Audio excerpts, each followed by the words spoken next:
নমস্কার প্রিয় দর্শক বন্ধুরা, রিতাস কিচেনে অনেক অনেক স্বাগত জানিয়ে আজকে রেসিপি নিয়ে চলে আসলাম। আজ আমি জ্যান্ত শিং মাছ নিয়ে এসেছি, নুন হলুদ মাখিয়ে নিচ্ছি।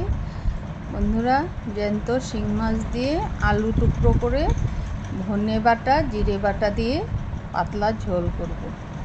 প্রথমে কড়াই বসিয়ে দিয়ে দিচ্ছি সাদা তেল 2 টেবিল স্পুন। তেলটা গরম হয়ে এলে আমি নুন হলুদ মাখানো মাছগুলো দিয়ে দিচ্ছি। বন্ধুরা, আমি মাছগুলো একদম কড়া করে ভাজবো না, হালকা করে ভেজে নেব।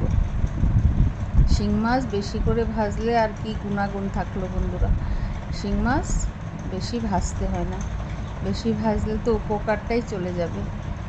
তাই আজকে হালকা করে ভেজে নামিয়ে নেব। আর বেশি কিছু আবুল তাবুল মশলা না দিয়ে শুধু জিরে বাটা আর ধনে বাটা দিয়েই আমি আজকে হালকা পাতলা ঝোলটা বানাবো। বন্ধুরা, মাছটাতে অল্প ডিম ছিল, ডিমগুলো আমি মাছের সাথে দিয়েই ভেজে নিয়েছি।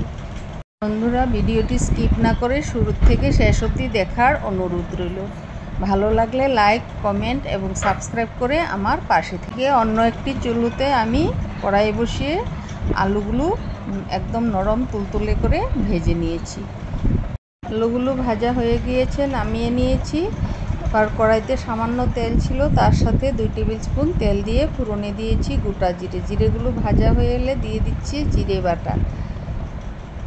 এবারে দিয়ে দেব ধনে বাটা, দিয়ে দিচ্ছি হলুদ গুঁড়ো 1 টিস্পুন, দিয়ে দেব কাঁচা লঙ্কা বাটা 2 টিস্পুন।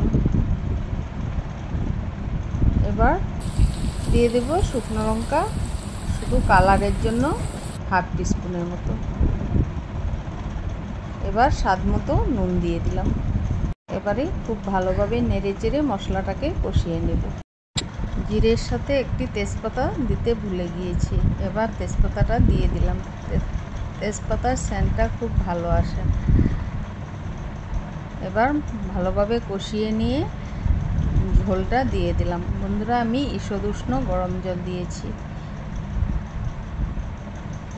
এবারে ঝোলটা দেখো টকবক করে ফুটছে। আমি আগের থেকে ভেজে রাখা মাছগুলো এবারে দিয়ে দেব।